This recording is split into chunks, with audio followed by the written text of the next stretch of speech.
राणा सांगा, जिनका पूरा नाम महाराणा संग्राम सिंह था, भारतीय इतिहास के महान योद्धा और मेवाड़ के शासक थे।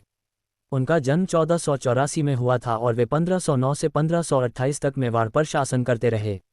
राणा सांगा को उनकी वीरता, साहस और उच्च सैन्य कौशल के लिए जाना जाता है। वे एक महत्वपूर्ण शासक थे जिन्होंने अपने राज्य की स्वतंत्रता को बनाए रखने के लिए कई युद्ध लड़े। राणा सांगा का जीवन और उपलब्धियां। प्रारंभिक जीवन और संघर्ष। राणा सांगा का जन्म महाराणा रायमल के पुत्र के रूप में हुआ था। उनके प्रारंभिक जीवन में कई संघर्ष थे, विशेषकर अपने भाइयों के साथ सत्ता संघर्ष में। अंततः वे मेवाड़ के शासक बने और अपने राज्य को समृद्ध और शक्तिशाली बनाने का कार्य किया। युद्ध और वीरता। राणा सांगा ने अपने शासनकाल में कई युद्ध लड़े। उनमें से सबसे प्रसिद्ध 1527 का खानवा का युद्ध था, जिसमें वे बाबर के खिलाफ लड़े। इस युद्ध में राणा सांगा की वीरता के बावजूद उन्हें पराजय का सामना करना पड़ा। इस युद्ध ने भारतीय उपमहाद्वीप में मुगल साम्राज्य की स्थापना में महत्वपूर्ण भूमिका निभाई। राजनीतिक कौशल। राणा सांगा ने अपनी राजनीतिक कुशलता से कई राजपूत और अन्य क्षेत्रीय राजाओं को एकजुट किया।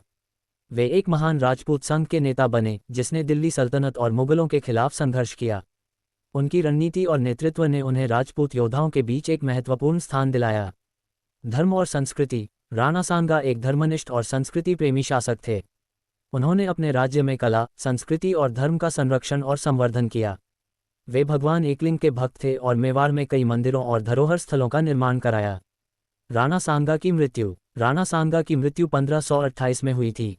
उनकी मृत्यु के बाद भी उनकी वीरता और महानता की कहानियां आज भी लोगों के दिलों में जीवित हैं। वे भारतीय इतिहास के उन योद्धाओं में से एक हैं जिनका नाम सदियों तक याद रखा जाएगा। राणा सांगा का जीवन हमें ये सिखाता है कि किसी भी संकट के समय साहस और नेतृत्व कैसे दिखाया जा सकता है। उनके बलिदान और वीरता की गाथाएं आज भी हमें प्रेरित करती हैं।